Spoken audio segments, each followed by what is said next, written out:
Mesdemoiselles, messieurs, je vous présente M. André Martin. C'est un Français qui habite à Paris et qui est âgé de 52 ans. Enchanté.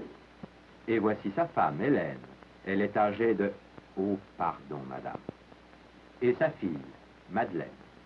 Bonjour, mademoiselle. On voit que vous êtes très occupée. Qu'est-ce que vous êtes en train de coudre? C'est probablement votre première robe de soirée. Robe de soirée? Quelle blague! Ce serait un peu léger, par exemple. Vous avez deviné sans doute que c'est là un des deux frères de Madeleine. Il s'appelle Roger, il a 13 ans et demi, et il est très sportif. Il fait beaucoup de vélo avec ses camarades. C'est évidemment un futur as du Tour de France. Son frère Charles, au contraire, qui a 16 ans, est studieux et adore la lecture.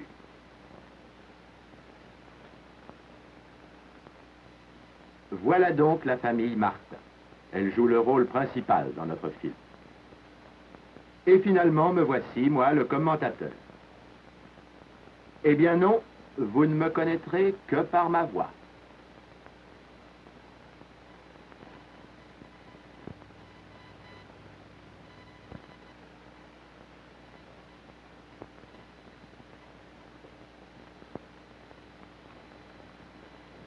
Garches, dans la banlieue de Paris, la rue Bayard. Voici le facteur.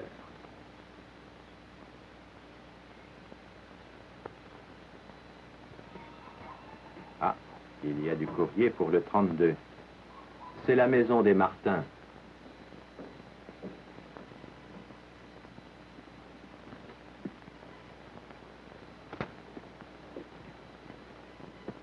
Est-elle pour vous, cette lettre, monsieur Martin?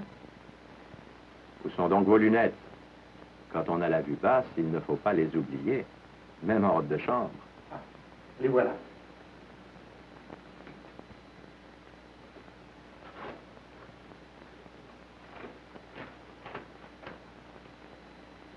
Chérie. Oui?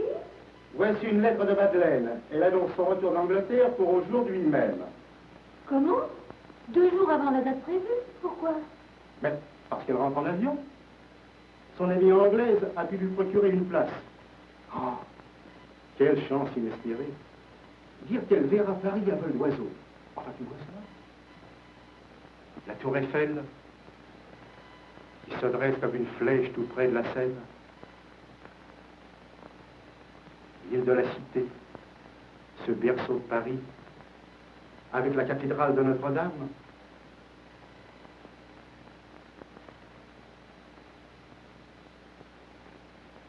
Et puis encore sur la butte Montmartre, la basilique du Sacré-Cœur. Enfin, tout Paris, quoi. Elle a très bien fait de profiter d'une telle occasion. Mais qu'est-ce que tu me racontes là? Tu sais bien qu'elle ne verra rien de tout cela. Les avions venant d'Angleterre ne traversent tout de même pas Paris. Et sans nous en demander la permission. Oh, tu sais, les jeunes filles d'aujourd'hui... Et s'il lui arrivait un accident? À quelle heure arrive-t-elle? Mon Dieu! 9h30 à l'aérogare des Invalides. Il faut aller à sa rencontre. Dépêche-toi, va t'habiller. Et les garçons, qu'est-ce qu'ils font? Roger, Charles! Réveille les garçons en passant.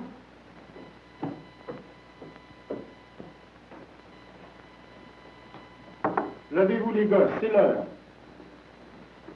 Ah, les paresseux. Ils sont encore au lit, dormant sur les 2 oreilles. Ou bien font-ils les sourds exprès? En bas, dans la cuisine, leur mère prépare le petit déjeuner. Elle verse du lait dans sa casserole, frotte une allumette et allume le gaz. Vous manque-t-il quelque chose? Dans le placard, peut-être. Mais quelle superbe batterie de cuisine, madame. Casserole, poêle et une marmite de taille à contenir le ragoût d'un régiment. Et maintenant, la vaisselle sur le plateau. Soucoupe, tasse. Attention, le lait se sauve.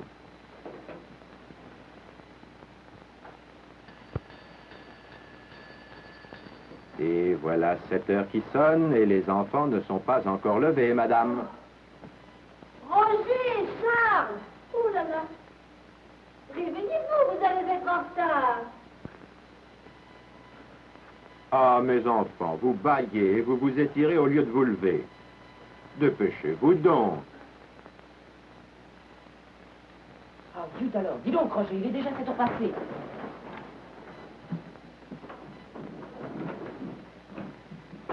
Ça y est, la salle de bain est occupée. Voilà ce qui arrive quand on se lève tard. Inutile de frapper, votre père se rase. Qu'est-ce que c'est? C'est nous, papa. Est-ce que tu auras bientôt fini? Nous sommes en retard. Tant pis pour vous, mes garçons. Il fallait vous lever plus tôt. Il ne vous reste qu'à faire la queue.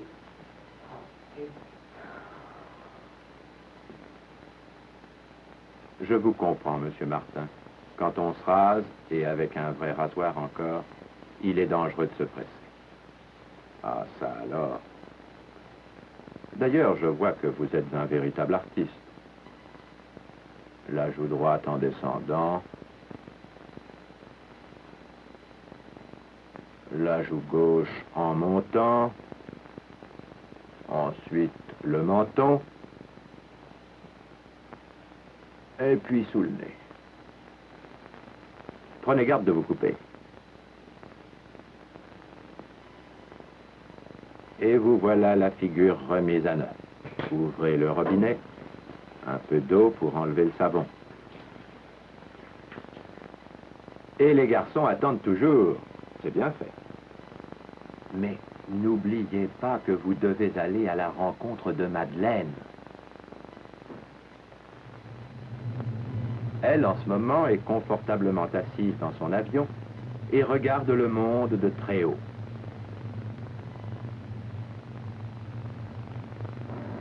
Le quadrimoteur Languedoc, faisant du 350 km à l'heure, se dirige vers le Bourget.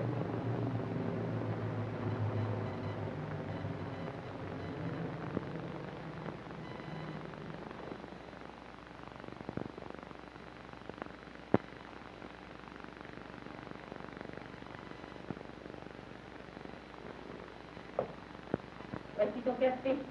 Merci, chérie.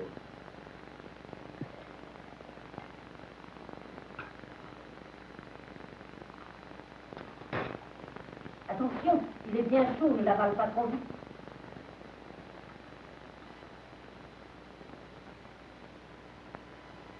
Où sont les gosses?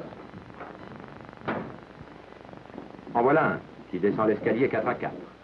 Attention, tu vas tomber. Ça y est, quand je te le disais. Mais qui est cet imprudent qui se laisse glisser le long de la rampe?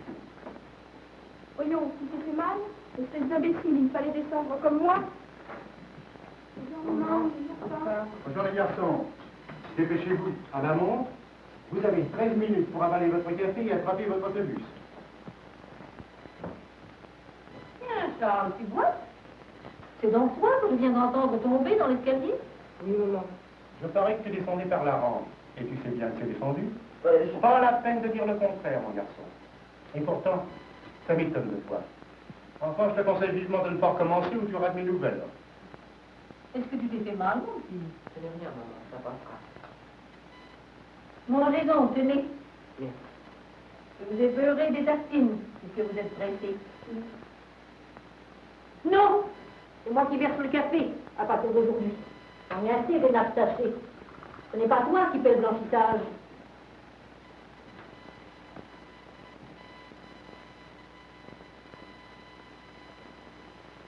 Papa, Oui? à ma montre, tu as 5 minutes pour arriver à la gare. Sapristi, il a raison, garçon. D'ailleurs, ça ne te regarde pas.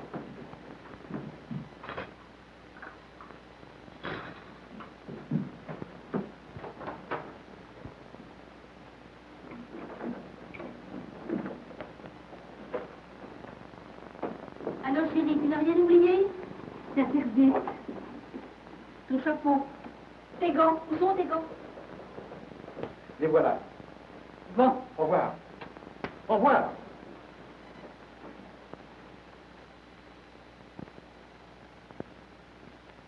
Monsieur Martin s'en va en boutonnant son pardessus. Dépêchez-vous, Monsieur Martin, vous avez tout juste le temps d'arriver à la gare. Quel temps superbe, il va faire chaud. Est-ce que vous aviez vraiment besoin de mettre votre pardessus?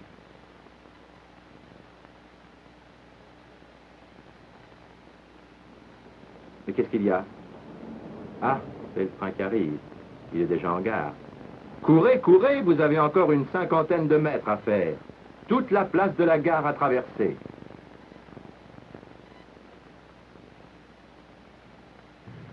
Au Bourget, le Languedoc vient d'atterrir. Il tourne sur la piste. Et Monsieur Martin attrapera-t-il son train? Les portières sont déjà fermées. Je comprends votre soulagement, Monsieur Martin, ça a été tout juste. Mais c'est égal, vous ne ratez jamais votre train. Et vous voilà en route pour Paris.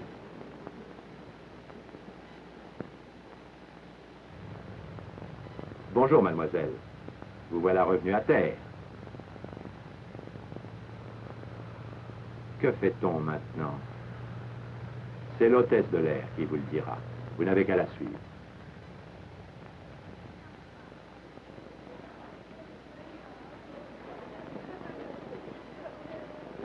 Il y a toutes sortes de formalités lorsqu'on rentre de l'étranger.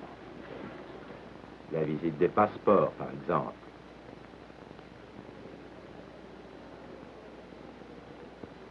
La photo, est-elle assez ressemblante? Les photos de passeport ne flattent jamais. Et puis, la douane. Vous n'avez rien à déclarer, mademoiselle? Le car vous attend. Les bagages sur le toit, les voyageurs à l'intérieur. Le conducteur recouvre les bagages d'une bâche et descend. Il monte lui aussi et met le moteur en marche. Enfin, le car démarre et file vers Paris.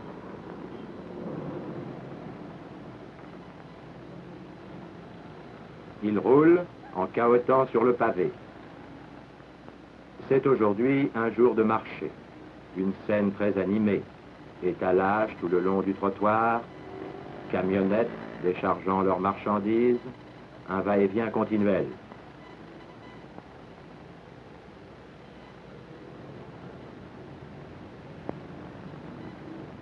La circulation est à droite. Les voitures doublent à gauche. Et à quelle allure encore. Les autobus n'ont pas d'impérial.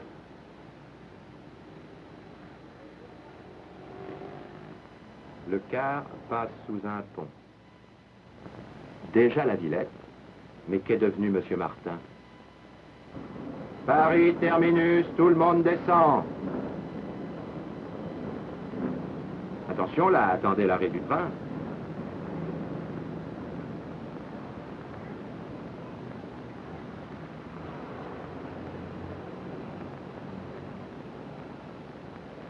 Ah, vous voilà, Monsieur Martin. Comme tout le monde est pressé, et Monsieur Martin, au pas de course, se faufile à travers les gens.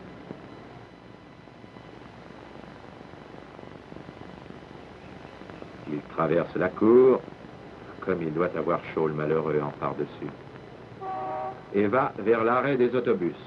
Quel spécialiste des départs pressés. Et Madeleine roule toujours. Changement d'autobus. Monsieur Martin prend son numéro.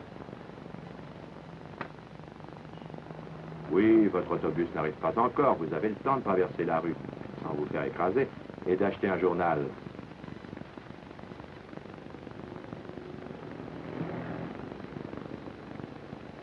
Attention, l'autobus arrive. Vite, payez, attrapez votre journal et retraversez la rue. Ah, trop tard. Pour une fois, le spécialiste des départs pressés reste en carafe. Et pendant ce temps, Madeleine fait le tour de Paris presque. Place des Ternes, avenue de Wagram, l'Étoile avec l'Arc de Triomphe. Et maintenant, le car descend l'avenue Marceau.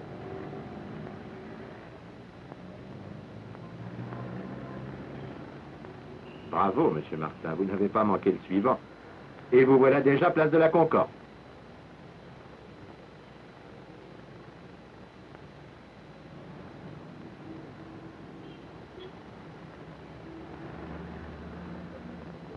Comme la tour Eiffel se détache bien aujourd'hui.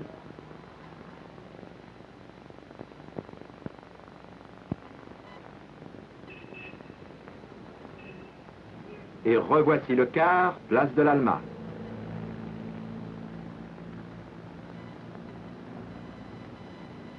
Il dépasse l'agent qui dirige la circulation à coups de sifflet et de bâton.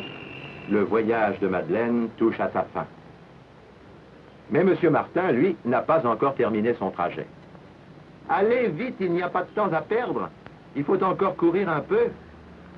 Car Madeleine arrive à ce moment même à l'aérogare de Paris.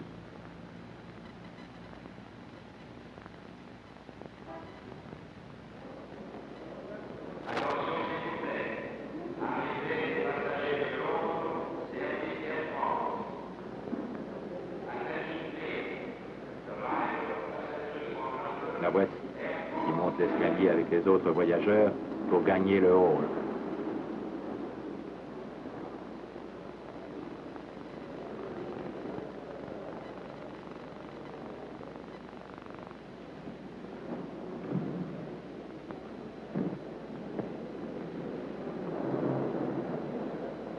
Oh, bonjour, papa. Bonjour chérie, tu as fait ton voyage? Oh oui, papa, merci. Comme je suis heureuse de te revoir. Mais tu as si chaud, mon pauvre papa. Es-tu contente de ton séjour? Tu n'as pas eu de mal de mer? Je veux dire, le mal de l'air? C'est agréable de voyager en avion. Je ne m'en ai pas demandé la permission, coquine. Où sont tes bagages? Il nous faut un taxi. Taxi là, mademoiselle. Bon, merci. Viens, papa.